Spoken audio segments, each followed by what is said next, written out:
देणगी चोरी प्रकरण आणि या प्रकरणी जोरदार घोषणाबाजी होताना दिसतेय। विधिमंडळाच्या पायऱ्यांवर विरोधकांचं हे आंदोलन।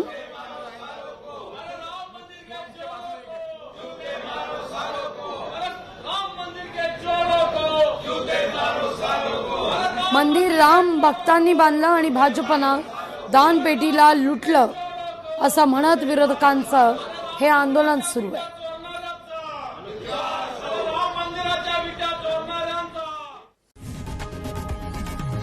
लोकशाही मराठी ऐका, पहा, जागरूक रहा।